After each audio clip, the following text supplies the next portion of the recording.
Hey guys, this is a very, very important video for young men, whether you're Christian or not. It's like for everybody because there's a culture that is out there in the world that we need to have the wisdom and the understanding, the knowledge to know why do we choose the way. Because there's a lot of attractive things out there that seem to work that we're pretty much programmed at this point to follow. So a lot of young men, just like me, growing up, we went to church. Basically, I saw a lot of dysfunction. I saw a lot of a lack of love. I mean, kind of depended on where you were, but people were very divided. They'd kind of like go there, say hello, yeah, act really friendly, and then they're like, okay, I gotta go, and they go to their family. And there's no like communion between believers. And in my mind, I'm like, okay, this is my life, this is my Christian life, and my church attendance is my Christian life, and I'm supposed to be focused on my love for God and where I'm going to go. And I imagine like heaven is like I'm going up there, I'm like in a choir, I don't know, wearing a white robe, whatever religion puts on our heads, and just singing and stuff with those people who I felt were being hypocritical. At the time, I would have called them hypocrites, but I was one too.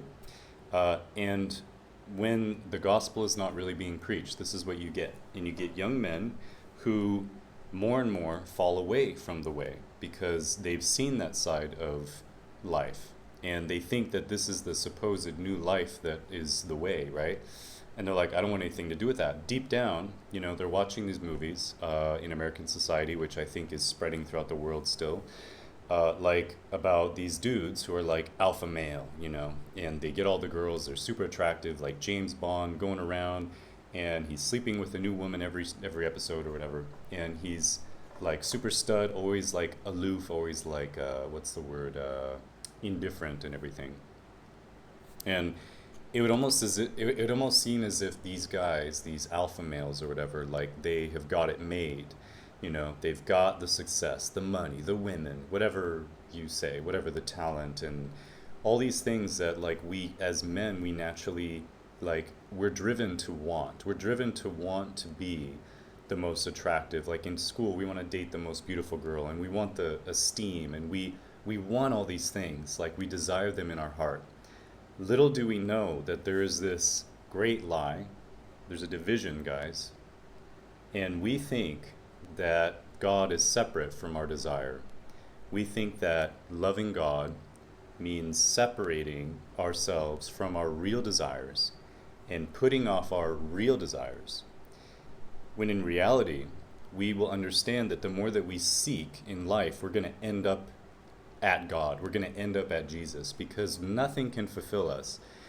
And a lot of young men, like, as long as you still think Christianity is your church attendance or is your prayer list or is any of this stuff that's not even your ministry, like, as long as you think that's Christianity. Like, I knew a pastor, he was like, he always said something like, I have to be a good steward of whatever God teaches me and immediately get it out to people and just like, and he's like stressing himself out. And I would tell him, like, don't let that get in the way between you and God, because I felt that too sometimes. Like even with this channel, I'd be communing with him, and then I'd get this like wisdom, and I'd be like, oh, okay, that would make a good video, and I'm like trying to like remember what I'm going to talk about, and it's distracting. It's like it at the root of that. You know, you could say like it could be self-centeredness. It's got to be self-centeredness. And so anyway, back to what I'm saying. I don't want to get off track, but the man that we see portrayed in Hollywood movies, the man that like gets all the women, all this stuff, he's living self-centered. And you might meet men like this in person, and you might assume that because they act so aloof and cool or whatever, that they are they've got it all figured out pretty much. But I've concluded that if that man is very much like not very loving, like kind of just pushing like how do I say? You don't sense the love, you don't sense the Holy Spirit in them. You sense that they feel like good about themselves, maybe. You sense that they feel confident, but you don't see the love. Like, does that man like respond to your love or to your friendliness or whatever, or do they just kind of not care at all? And if they don't care at all, that means that they have something that they're putting above the law of love. The law of love says, love your neighbor as yourself, love God. And that means that if they are not loving God, that means that they're loving something more than God. And anything that you love more than God will never make you happy. It is an insatiable desire of the flesh. And we can be very deceived by all the imagery we've seen in our lives about what makes an alpha male, right? What makes a man who's enjoying life, who gets what he wants, all this stuff. And I've seen this so many times where there will be men that on the surface they appear to be like super confident and charming and all this stuff, but they're still like in the rat race. They're still in the never-ending living for yourself, like insatiable kind of chasing after something in life, right? And I've met guys, for example, who they have the muscles, they've studied all this stuff about how to look like an attractive dude, and they appear very like they've got it together. The thing is that all of these good attraction qualities, or all these qualities that men long to have, or all of these results, or these like people like you, women like you, you have a lot of friends, you have good connections, this is all a result of love. Like these are all symptoms. These are all not symptoms, but symptoms is a bad word. It's fruit, okay? It's the fruit of being loving in your heart. And when you're loving in your heart, like you are more free. You are free. If you are love, you are free. If you're more loving than others, you're more free than others. And I've talked about this at length in other videos, but like becoming love is the way that you find who you are. And I just want to warn young men out there that if you're believing what you've been taught all your life, same with everything. It's like the whole idea of the gospel is transformation. Repenting is to change your mind from the way that you were taught, the way that you were homeschooled, to the way that is the way. The way is truth. The way is the law of love. This is the best way to live, and it's the most freeing way to live. So, let me give you an example really quick. I have a friend, he's very strong guy, walks very confidently, seems like he just doesn't care about anything, and seems to kind of, I wouldn't say he's great with women, but it's like he thinks he is, or he talks as if he is. But then I notice that he's always seeking. He's always, when we go out, he's always talking about the women he sees. Wow, she's got a nice blah, blah, blah.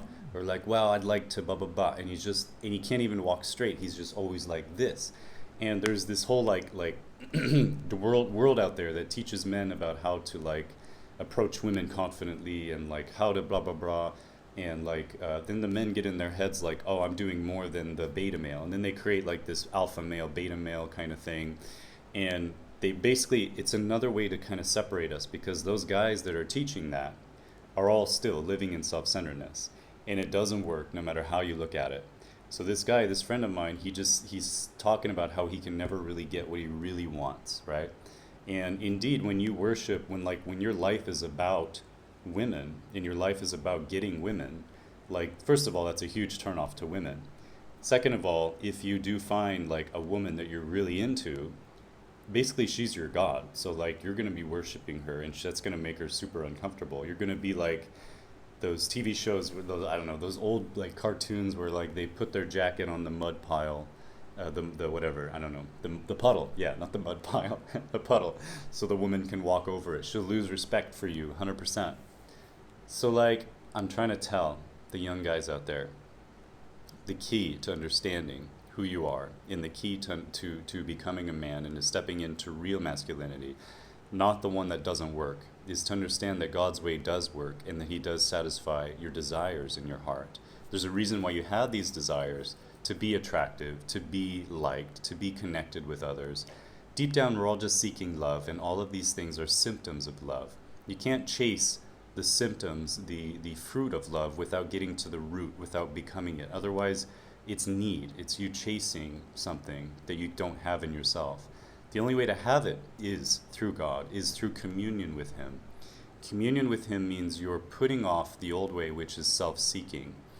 There are people who just live, especially in the church, nobody can condemn you if you are a leader in the church doing this amazing mission work, and basically you're making that be your identity. that is such a headache, because all the time you'll be thinking about how you can do this to do this to get this, and in the whole time you could be doing a new church or something, and it's all like because you want praise from men. And when you don't get that praise from men, you'll be like blaming God, like, what am I doing wrong? The whole time God's like, just relax. You don't need to do this for you. Like, stop doing this for you. If you need to do this, do it for me. Don't do it for you. And do it for love. Like, everything that we do, it's about why we do it. So what I'm saying is that if you look at the church, and if you're a young man and you're like, I want a role model, I want a man who I can look up to. The Holy Spirit is our guide, right? And he's going to guide us to who we really are. And if we need a role model, we have Jesus. And if we need a real life role model, you'd have to find somebody who is living the word, who has become like God. And there's few out there. There's a few that I always recommend, like Dan Muller, that you can listen to. And it's very evident, It's like he goes up there, he doesn't prepare, because I found more and more that God doesn't like us to, he's not pleased for us to like be worried about what are we going to say and remembering this and that. I kind of say, like, when I get these revelations, I don't say to God like, okay, so I used to be like, oh, how am I going to make a video that's going to be good and blah, blah, blah. And I'm just thinking about how to get it out to people. But then I ask myself, why do I really want to do that? Like, if my relationship with God is first, and if I'm speaking to him right now and I'm enjoying the relationship, like, why am I interrupting it with something that should come second? Because in the Bible, Jesus says, love the Lord your God with all your heart and all your soul and on your strength first, right? And then he says, love your neighbor as yourself. Anybody who loves your wife, daughter, whatever, more than me cannot follow me, cannot be my disciple. So those two passages show that he wants us to love him first. Loving him first sets us free. It really sets us free, because then we're not thinking of what we need to do or remember or figure out or what we need to become, except for close to God. Because when we're close to God, we take on the characteristic of God, and that is to be love. I'm telling you, when you become love, you're real, like, you're grounded in truth. You become grounded, believe what you have, like the love that you have received, you believe it. And it gives you all those things that you want, like those qualities that you want. Like, you want to be attractive, you want to be likable, you want to be connected to people. All the while, like, if you meet somebody who's trying to be that, they are not that. If you're trying to be loving, you're not really loving. You're trying to be something because you're trying to prove it. If you're trying to be tough, people will feel like you're not tough. If you're trying to be cool, you're not going to be cool. All of these qualities are a result of living kingdom. Living kingdom is living love, and when you live love, you're letting go of the self, which is all concentrated on getting this idol, but you let that go and you're like, I am just living for God's kingdom. I'm living to shine. I'm living to know him. And when you really understand that, and you understand righteousness and how to put it on, if he says you're righteous, you're forgiven for everything. And it's like you're not stepping on eggshells. You're not feeling like that. And anyway, for a young man, I'm just trying to say, like, don't be fooled by the stuff that you see in the media. Like, that it's all driven by money. Don't be fooled by the culture, by what is seemingly the way to live, like the lifestyle of a Christian. The real lifestyles of a Christian is basically, it's like you have your desires, you're clarifying, like the deepest desires are still there, but the way to get them is being clear. The road to get them is being clear, and it's all becoming so much better than you thought, because before you didn't think in faith. You didn't dare to think in faith. But the more that you learn the way, it's actually it's a paradox, because it's an easy way when you're walking the way. It's just like letting go of all the stuff that was blocking you. But when you're growing up in the satanic kind of teaching of the world, this way seems very undesirable. And for young men, one of the main things, the most powerful things, is the draw to relationship, to sex, to all this stuff, these characteristics, and that we think we need to turn to like whatever they're selling right now. We need to turn to like a life coach, a therapist, a inspiration, a role model. And these guys will tell you like, yeah, you should just like sleep with more women to be more like attractive or to have more experience so that you're a higher value male or something like this. And it's really a shame because this is not an honest man. This is not a man who is genuine. The woman may sleep with a man who was good at seducing her, but all the while he was being crafty, because if you're good at seducing women and if you really have great choices with women, you wouldn't be sleeping with the first woman that comes along and likes you. If you're already there, it's like first of all, you don't need to. Second of all, you might have a higher standard. In fact, you might have such a higher standard that you might actually pursue that deep-seated goal to be with one woman who you like the most, who you like find more attractive than the other women, who you actually click with and vibe with. Like if that's there, and this woman with you is like a 10 out of 10, like that's when you're not seeking anymore. So why are these guys in these movies like sleeping with all these women? And think about it too, women want to feel special. So if a woman finds a James Bond, and if she knows that, if in reality she knows that this guy is going to sleep with her and then the next night he's going to sleep with another woman, only a woman who doesn't value herself and doesn't feel like she's special would do that. Okay, so like if a woman does that, it means that if she knows who he is, and women have great intuition, she either is believing the lies of society that says that that's normal, and by the way, that really results in women who put off femininity, put off feminine roles, and become very like masculine and aggressive, all with this underlying distrust for men because of what society has done to men, right? So she's either that believing society, or she just doesn't believe that she's worthy of finding a man who's actually attractive and finds her the most beautiful. So it's like it kind of goes back, well, actually it really all just goes back to faith. And like loving God first, it solves everything. It solves all these problems between men and women, because if you're already satisfied, then when you find a relationship, it's like it's not need meets need, it's I love you. It's two fulfilled people in God. They're fulfilled, right? And they're coming together, and it's like it produces good things. It produces fruit, rather than need meets need, and then it's kind of like it's not love, that's need, right? This can happen, and this is what God does. God created man and woman, that man should leave his mother and father and be united to his wife, and they will become one flesh. This is our deep-seated desire. Like even when I meet guys who have slept with so many women and they're just like trying to get a bigger number, they often brag about it. And they often make it seem like they're not bragging, but they'll slip in a brag or two about how many women they've slept with. And it's like a mark on their thing. And it's an ego thing. It's an ego thing. And the more that you sleep with the women, like they're just getting used to this thing that they think is normal, but it is damaging to them inside, and there's a lot of evidence that supports that. And you think about it, without contraceptives, it's like this is not a natural thing. Like condoms are not natural, right? So the biggest thing is like when I learned who God was, I learned how to love women, and I have a lot of choices, but my problem now is more like how I'm learning how to reject in a way where learning how to reject and how to say no is a much better problem to have than learning how to get someone to accept you, So it's like, men, listen, you were born attractive. You were born with all these qualities. You had them when you were a child.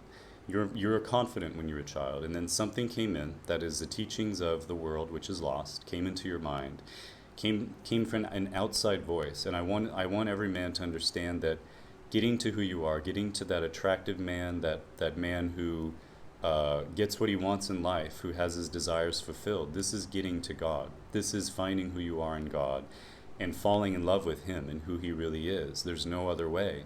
And what he's going to do is teach you how to love people. He'll teach you how to love your parents, how to love your friends how to not live for yourself, because when you're living for yourself, you're living in a fear state, and you're having like kind of these buttons that people can push. You're having these standards. You might push certain people away. You might show favoritism. All of these signs of not loving people really and just being selfish is not a turn on to women either. It's love that makes you who you are, and who you are is when you shine. So please don't listen to what you hear about, like, or what we're so used to about what an alpha male looks like or what the life looks like for a man. It's definitely love. It's definitely finding who you are in Christ, and that's where you should shine. That's where you become confident. That's where you become free. It's all about being free. It's all about transformation and becoming one with God. And everything that society tells you that says, like, if you follow this way, you're gonna have like people not liking you or something like that. Like, sure, that might be true, but like when it comes to getting things that you want, naturally, being yourself means that the people who really like you or really can connect with you are gonna stay. The people that actually don't like the real you are gonna go, and that's perfect. So then you don't have to wear a mask, and you can have genuine friends. Like, your friendships can be deep. Same with finding a woman. Like, if you're just able to be yourself, you become grounded. And it's a little different because the type of men that are like grounded is kind of rarer and rarer these days. So women will come to you a lot, but you have choices, and since you're fulfilled, you don't need to break hearts. You don't need to like exploit anybody, and you'll love people, and you'll learn to love women in a way that's like that you've never understood before, and to not see them as objects, but to see them as your sisters. They may not understand it, but you can teach people kind of the way to love, right? And it's about being a leader. It's about being masculine. Like, going against the crowd is actually being a real Christian these days. And this is very masculine energy, like to stand up for what you believe in. And like, this is where you find yourself. There's no other way. Because our hearts are infinite, right? There's an infinite void that needs to be filled by an infinite being, okay? And so I hope this is a good video for you guys. I think it's really important for young men, because I've been there. I've been confused. Like, why am I seeing Christian people, and then I'm seeing like these dudes that look so cool, and they're just enjoying the life, and like, I want to go that way. Well, again, if you go all in that way, you're showing that you're chasing something for yourself. But the good news is, when you actually chase God, you paradoxically find that the real desires are there. Like, you get all of this, but not in a crafty way where you're faking and wearing a mask and basically being a jerk. All right, guys, thanks for watching. Have a good one.